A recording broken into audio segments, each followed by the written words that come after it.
We'll be in Daniel chapter 6 if you want to be turning there. So glad that you're here this morning. You all look so good. And I am just privileged to be with you and to hear the songs, the voices blending together.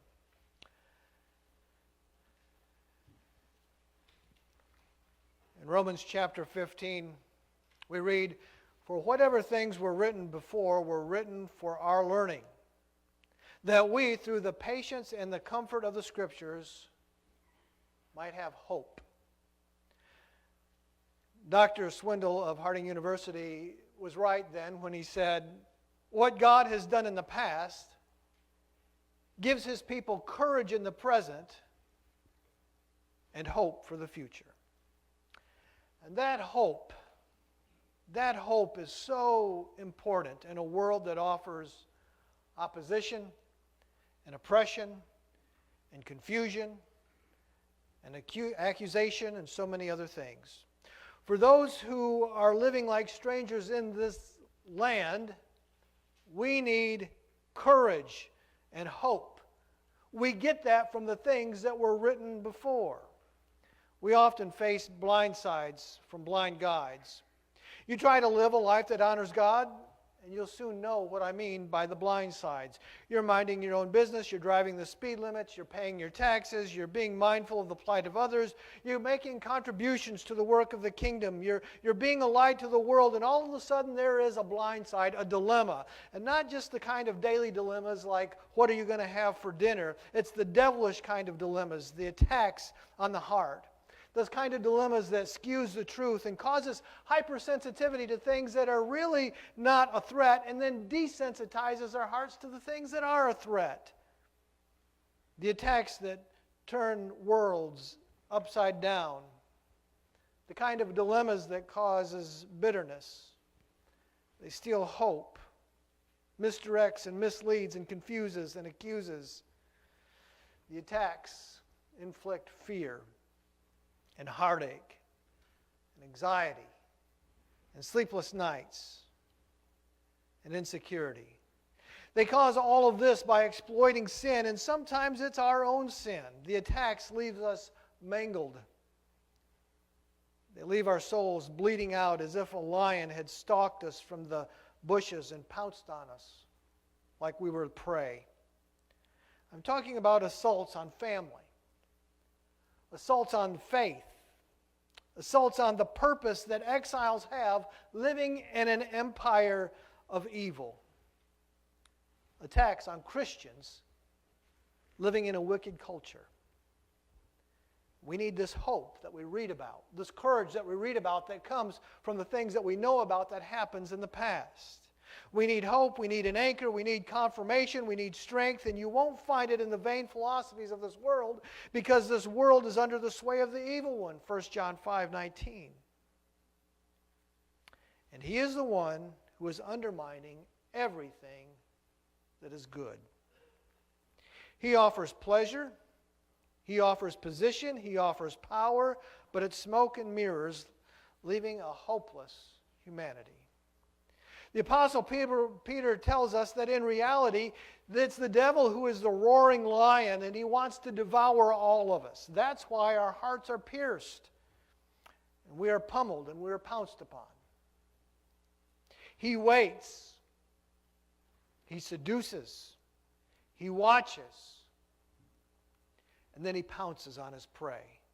And what's worse, even when he wins, he's still not finished. There's a scene in the Revelation that brings fear to many who are trying to fight the good fight of faith and have failed. It begins this way in Revelation 12 and verse 10. So the great dragon was cast out. It's that lion who is the dragon here. That serpent of old called the devil and Satan, who deceived the world, the whole world. He was cast to the earth, and the angels were cast out with him. And then I heard a loud voice saying in heaven, "Now salvation and strength in the kingdom of our God and the power of His Christ have come, for the accuser of our brethren, who accused them before God day and night, has been cast down." This is the thing that he does even after he has pummeled us. He accuses us. It's the thought that we have this accuser accusing the righteous before God day and night. It's troubling. It's not enough that the saints endure the pestilence and the attacks of the lion. He pounds, he batters, but then he accuses. First he strikes, sometimes he wins. We fall temptation to temptation, and then he turns to God and says, see what they've done. This can go beyond discouraging. This can be defeating. We need hope. We need an anchor. We need confirmation. We need strength. But we need to remember what God has done in the past gives His people courage for the present and hope for the future. This is one of the reasons we look to the things that have been written beforehand, all the way back to Daniel chapter 6. When you come to Daniel chapter 6, we find Daniel, who's a prophet of God, who's been exiled from Jerusalem over to Babylon by an evil king named Nebuchadnezzar. It wasn't just Daniel, it was many people, including some of his close friends, Shadrach, Meshach, and Abednego.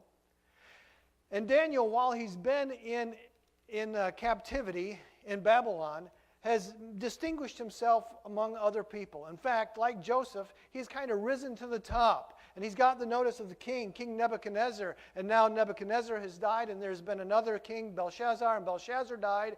And then another king from somewhere else, from the Medes, Darius the Mede, comes into this land, and he takes over. And still, Daniel has risen to the top. He's gotten the attention of the kings and the administrators. And so, the first thing we read here in Daniel chapter 6 is there's a plot against Daniel. It pleased Darius to set over the kingdom 120 satraps to be over the whole kingdom. These are administrators over various regions of the new kingdom. And over these, 3 governors, of whom one was Daniel. So there's 120 small governors, and then there's 3, and these 120 will report to the 3. And among these 3 is this man who was a foreigner to this land. He was an exile. He was a captive. And now he's risen to the top, and he's one of these 3 governors. And in verse 3, this Daniel distinguished himself above the governors and the satraps because an excellent spirit was in him, and the king gave thought of setting him over the whole realm. And so now he's going to be, again, like Joseph, second to the king if the king follows through with this. And so the governors and the satraps, and they sought to find some kind of a problem with Daniel concerning the kingdom, but they couldn't find anything wrong with Daniel. He was loyal to the king. He made wise decisions as an administrator. There was nothing they could find against him, but they sure didn't want him to be over them. And so these men said, in verse 5, if we can't find a charge against Daniel, this is what we'll do. We'll have to make a charge against his God and the law of his God. In other words, if we can't undermine him because he's done something wrong, we're just going to have to make his religion wrong. And so they convened a conference, and they made a decision, and they went to the king, and they said to the king, this is what we've come up with. In verse 7, they said, we consulted together to establish a royal statute and to make a firm decree that whoever petitions any god or man for 30 days except you, O king, shall be cast into a den of lions.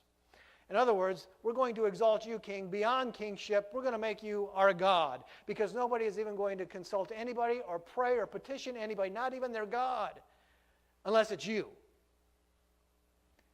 Well, the king, they said, O king, establish this decree and sign it in writing so that it cannot be changed according to the law of the Medes and the Persians that does not alter. So if the king signs this according to the law of the Medes and the Persians, this particular law, there's no loopholes. There's nothing he can do. He can't get out of it.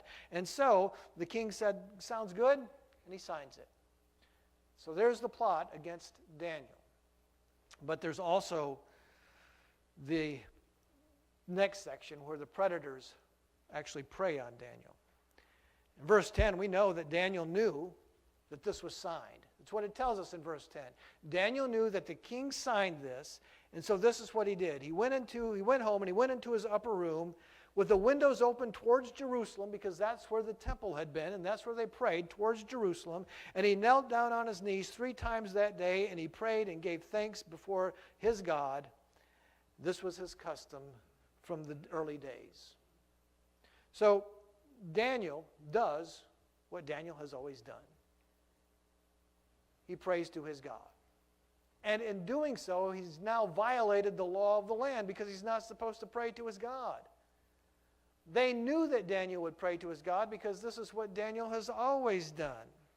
And so they assembled together. They found Daniel praying before his God. And so then they come to the king and they say to the king, you know what? This Daniel, who is one of the captives, this is in verse 13, Daniel, who is one of the captives from Judah, he does not show due regard to you, O king, or for the degree that you have signed, but he makes the petition 3 times a day. And so now they've got him. He's violated the law. He's violated what the king has signed. And now the king's going to have to do something about it. But the problem is, in verse 14, these words greatly distressed the king. He was greatly displeased with himself. Not displeased with Daniel, but he's displeased with himself. And he set it in his heart to deliver Daniel. And he labored about this until the sun went down. He's searching, trying to find something. There's got to be something I can do. He doesn't want to lose a good man in his administration. Besides this, he seems pretty special to Daniel. Daniel seems pretty special to him, rather. And he's trying to find some way to make this not happen, but it's the law that was signed according to the Medes and the Persians. And there's really nothing he can do about it. And so when the sun goes down, they come back to him. They say, hey, you signed this law. You have to throw Daniel into the lion's den. And so that's what he did. In verse 16, the king gave the command, and he brought Daniel, and he cast him into the lion's den. But the king spoke, saying to Daniel, your God, whom you serve continually, he will deliver you. Now, Darius is not known to be a man of God, especially after he signed this law saying that they have to pray to him. But it does sound like Daniel's made an impression, or Daniel's faith has made an impression on Darius, because Darius actually makes a statement of faith. God, whom you serve continually, he will deliver you. And verse 17, then a stone was brought and laid at the mouth of the den, and the king sealed it with his own signet ring. Once this engraved signet was put on there, nobody could touch it. It was sealed and it was secure. It had to stay there. And so they're praying on Daniel. But next thing is God, he protects Daniel. Well, the king went back to his room, back to his palace in verse 18, and he couldn't eat all night. He fasted. There was no entertainment. There was no music. There was no food. There was only worry and stress and fret for the king all night. But in verse 19, the king arose very early in the morning, and he went in haste to the den of lions. He wasn't asleep anyway. You've had those nights, right? You've got something on your mind. You can't sleep. You toss, you turn. Before the sun comes up, before the alarm clock goes up, you're already awake. Might as well get up and get at it. The king was already awake before the sun comes up. It's early in the morning, and he goes down to the den of lions. In verse 20, he came to that den, and he cried out with a lamenting voice, according to the version that I read. Your version might say with a grieved voice. And this is what he said, Daniel, servant of the living God, has your God, whom you serve continually, been able to deliver you from the lions? It's quiet probably for a minute. But then he hears a voice. O king, live forever. My God sent his angel and shut the lion's mouth so that they have not hurt me, because I was found innocent before him, and also, O king, I have done nothing wrong before you. This is why he was saved. He grew in favor of God and man, just like Jesus says about Jesus later on. And God closed the mouths of the lions through an angel, and the king was exceedingly glad for him, and he commanded that they should take Daniel up out of the den. So Daniel was taken up out of the den, and no injury whatsoever was found on him, because he believed in his God. And so God protected him.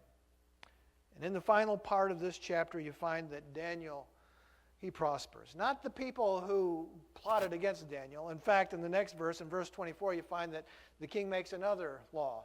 All you people who plotted against Daniel, your whole families, you're thrown into the lion's den. And the Bible says in the last part of verse 24, that all of their bones were broken in pieces before they even came to the bottom of the den. The lions just tore them apart. But there's a new set of rules also.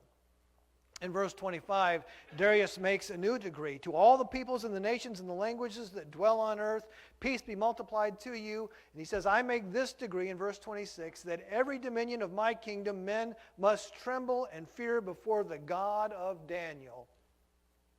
For he is the living God, and steadfast forever. His kingdom, not Darius's kingdom, but his kingdom is the one which shall not be destroyed. Jesus said, I will build my church. The gates of Hades shall not the gates of Hades shall not prevail against it. This is that kingdom. And it shall not be destroyed, and his dominion shall endure to the end. He delivers. He rescues. This God of Daniel has done what the great king of the Medes could not do. He rescued Daniel from the tomb. He rescues, he delivers, and he works signs and wonders in heaven and on earth, who has delivered Daniel from the power of the lions. In verse 28, so this Daniel prospered in the reign of Darius and in the reign of Cyrus the Persians. So we have this great story about Daniel and the lion's den. And there are so many things to think about as we kind of dive into this, and so many principles that are on display. I just want to mention a few of them. And you'll find as I mention these that these aren't just principles that were related to Daniel and the captivity, not even to the Old Testament, but even to the New Testament and even into our time today. In fact, we're going to find out that a lot of the things that were displayed in Daniel are the same things that Peter wrote about in his letters. For example, we find this. It's right to live right in a world gone wrong. Notice I didn't say that it's easy to live right in a world that's gone wrong, but it is right to live right in a world that's gone wrong. Daniel lived in a pagan society. They were told to bow down. They were told to do this and that and not even to pray to anybody but the king. Yet Daniel did right, and people noticed. So later Peter writes, Beloved, I beg you as sojourners and pilgrims, abstain from fleshly lusts which war against the soul, having your conduct honorable among the Gentiles, that when they speak against you as evildoers, they may, by your good works, which they observe, glorify God in the day of visitation. You do good even when everybody else is doing wrong, and this will glorify God, like Daniel, who was being observed by Darius. People are watching. Peter also wrote, If you are reproached for the name of Christ, blessed are you, for the Spirit of glory and of God rests upon you. On their part he is blasphemed, but on your part he is glorified. But let none of you suffer as a murderer or a thief or an evildoer, as a busybody in other people's matters. If they're doing what's wrong, that they're blaspheming. But if you're doing what's right, you're going to glorify God. And if you're going to be punished, don't be punished for being an evildoer. Yet if anyone suffers as a Christian, let him not be ashamed, but let him glorify God in this matter. It's better to be persecuted than to be punished. Daniel was persecuted under the pretense of punishment. Faith will be used against you. It was used against Daniel. And even when people use your faith against you, do what's right. Cling to what is good and hate what is evil. It's always the right time to do the right thing. Old Testament, New Testament, today. Another principle is very clear here. It's right to honor the emperor or the government. But if you must choose between God and king, choose God. Daniel had not done anything wrong against the king. Daniel had lived according to the laws as best he could, but when he had to make a choice, he chose God. And again, Peter would say that even in the Christian age, this is the choice that we must make. Submit yourselves to every ordinance of man for the Lord's sake, whether to the king as supreme or to governors, as to those who are sent by him for the punishment of evildoers and for the praise of those who do good. For this is the will of God, that by doing good you may put to silence the ignorance of foolish men. Whether you like the judge, the governor, the president, whoever it is, you do what is right, because this is the will of God. And you're going to put to silence the ignorance of foolish men. And he continues, as free, yet not using your liberty as a cloak or a vice, but as bondservants of God. Honor all people, love the brotherhood, fear God, and honor the king.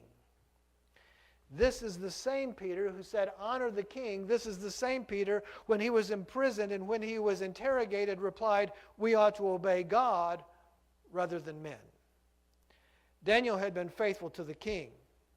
The law of Daniel's country now said no petitions but to the king. But the law of Daniel's God said, have no other kings before me. So he would choose God. When we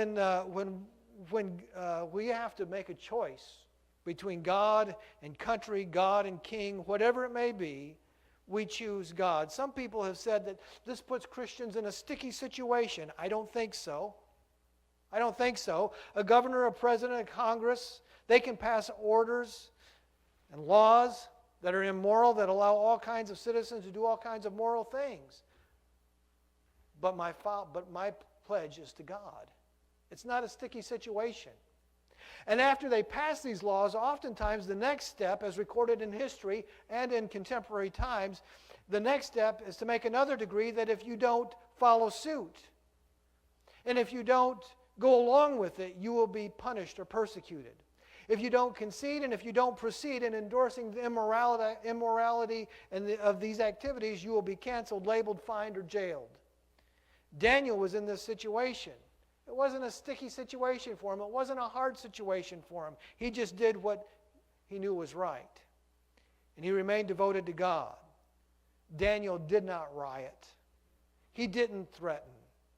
He didn't hide his worship, but neither did he flaunt his worship. He just did what he did every day. And he did the next right thing. There's another idea here that is displayed well, and that is that manufactured controversies cause real conflicts. They had to make something up for Daniel to accuse him. This happened to the Israelites when they returned from captivity years later, and they just wanted to rebuild the temple. That's all they wanted to do, rebuild the temple and worship God. But their adversaries wrote to the kings and said, these people are rebelling. They're trying to build an evil city. They were manufacturing a controversy. It happened to Jesus. His trial was a mock trial. They accused him of lying and blasphemy. The mob called for his life, and he gave his life. The manufactured controversies, they pit people against governments, they pit people against each other, even people they love. They often are fabricated for the same reasons that we found in our text this morning.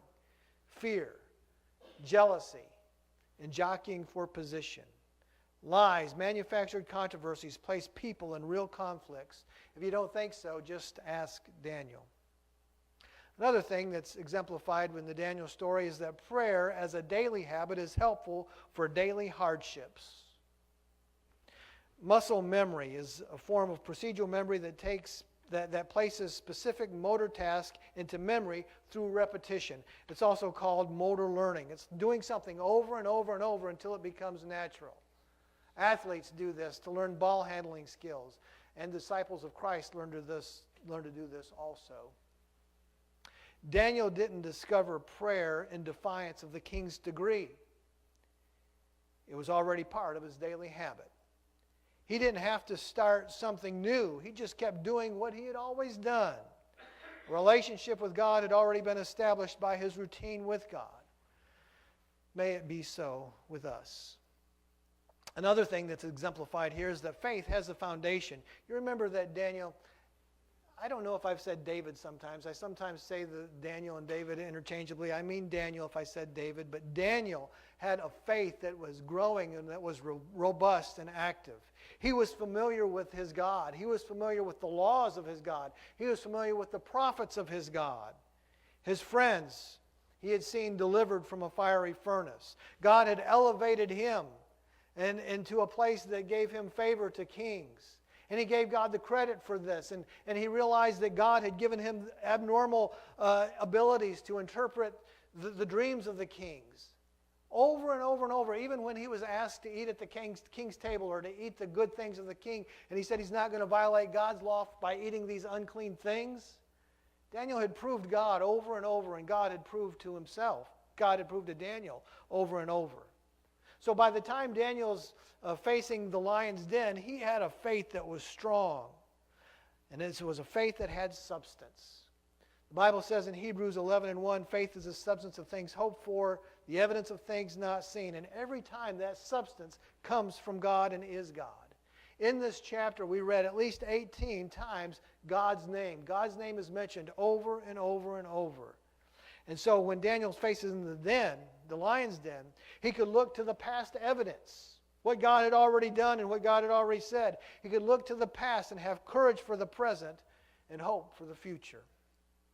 And here's another thing that we read about, or that's exemplified in the life of Daniel. Somewhat faithful is not faithful. If I were to sit down in counseling with a husband and wife, and I asked the wife, have you been faithful? And she said, somewhat. That's not faithful. I'm talking here about reliability and fidelity, something that is firm and sure and continues. It's a faith that is alive, and it's faith that is not dead. It's a faith that is sound and reliable. That's the kind that's displayed in Daniel. I mean, he could have reasoned, it's only for 30 days, and I'll just take a pause on my prayer for 30 days, and then I'll go back to it. It's only a month. But here's an interesting fact. His enemies knew that he wouldn't do that. They already knew that he wouldn't do that because his faith was active and reliable. And his co-workers knew about that. It wasn't a faith that came and went according to comfort, convenience, or even safety. He wasn't about to not worship God. He trusted God. And what God had done in the past gave him courage for the present and hope for the future. And then there's this other thing here. Faithful living brings glory to God.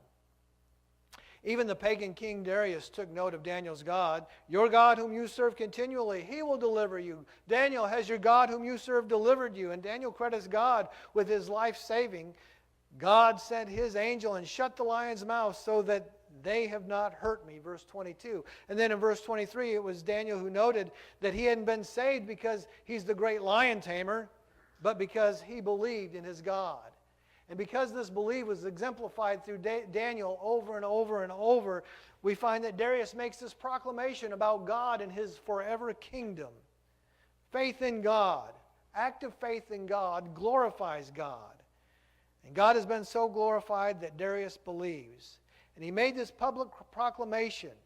This is the living God, the steadfast God, the forever God. He is the God who delivers and rescues. So, it kind of sounds like somebody might say, if I have more faith, if I have a better prayer life, if I stand for what's right and be a good citizen, then God will spare me from the lion's den, right? Why would we think that? God did not spare Daniel from the lion's den. A good man with a strong faith, a persistent prayer life, still had to spend the night with the lions. Okay, true, but it sounds like you're saying, if I do these things, I will ultimately be spared from the lions, right? Let me be clear. All of these principles that I've shared with you, I think that they are sound. Don't forget them. But that is not the message of Daniel 6. Again, I think they're very sound. I wouldn't have told you that if I didn't think so. But that is not the message of Daniel 6. The message of Daniel 6 is a foreshadow in this way. We serve the God who shuts the mouths of lions. And we can say that louder. We serve the God who shuts the mouths of lions. Because the lion attacks. The devilish kind, the attacks that come to the heart, it skews truth and causes hypersensitivity about the things that are really not a threat. And it desensitizes us to things that really are a threat. The attacks that turns the worlds upside down and it causes doubt and bitterness. The attacks that steal hope and misdirects and misleads and confuses and causes accusations. The kinds of attacks that the devil brings inflict fear and heartache and anxiety and sleepless nights and insecurity. They cause all of this, often by exploiting our sin and bringing the sin accusations back upon us. The attacks leave us mangled. They leave our souls bleeding out as if a lion had stalked us from the bushes and pounced on us like prey. I'm talking about the assaults on family and on faith and on exiles living in an evil empire. Christians in a wicked culture. This happens to people of faith. It It happens to people of prayer, people who strive to do what's right. And it still happens today. Our people are accused. They are lied about. They are thrown into pits of sorrow and pain and strife. What about that? What about all that? Can I be spared from that if I just do the right things? Was Jesus? Don't forget, he had kings and countrymen who sought his life too. The roaring lion tempted him and attacked him, but he was not spared. Like in the days of Daniel, the beginning of the end started with him in an upper room giving thanks. The city? Jerusalem. And after a manufactured court conflict with manufactured accusations, the lion opened his mouth and began to maul. And like the slash of a razor-sharp claw, whips severed his skin. And like sharpened teeth penetrating his skull, a crown of thorns was smashed down on his head. The accuser and the minions of his army watched as the lion roared against the Lamb on the cross. I imagine the accuser saying to his own, see that? They call him a king. The mangled body did not lie in state as most dignitaries would expect. There was no great tribute for this distinguished and eminent king. Only a stone. Another stone laid at the entrance of a pit called a tomb, and with it another seal, and this time with Roman guards. A seal that could not be broken by any man. Only this time there was nobody hoping that he would be spared from the lion, for the lion had already opened his mouth. The Lamb of God was already dead. But 3 days later, once again, life was found in a would-be grave.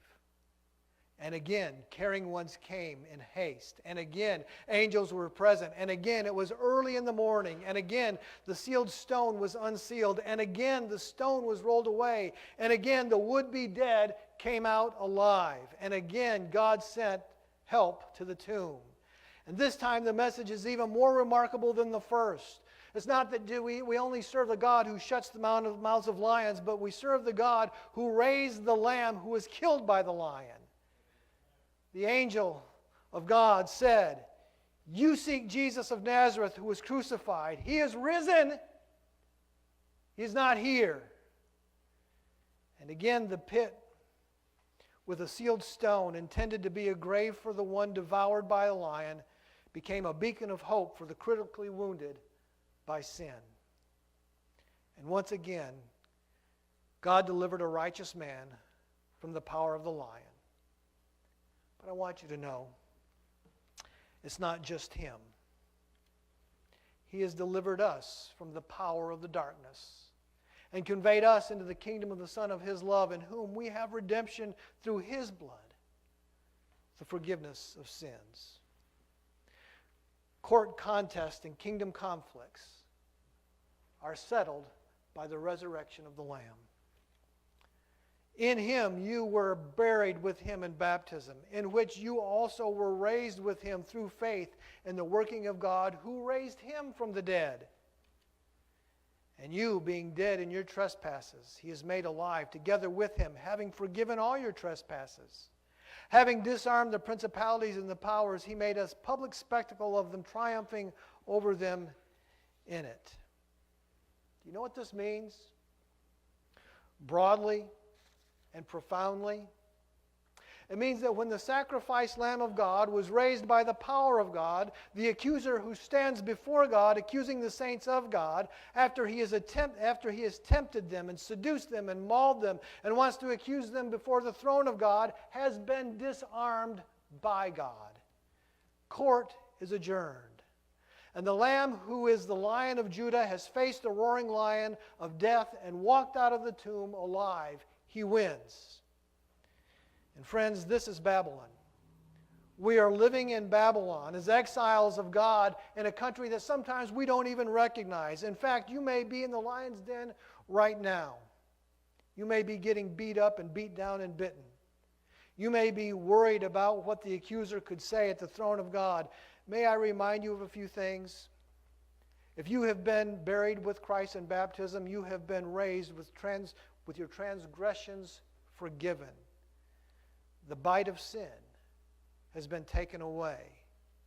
Because we serve the God who shuts the mouths of lions. And when He doesn't shut the mouths of lions, we look to the empty tomb and remember that God raised the Lamb who had been killed by the lion. So here's my message.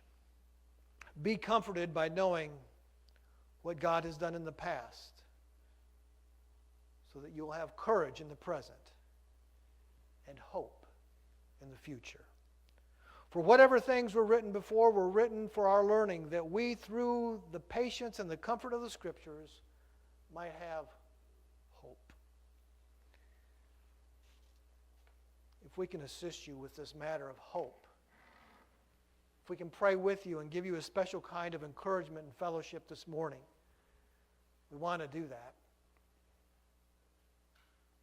If you've not been buried with Christ and raised with Christ, we want to assist you with baptism.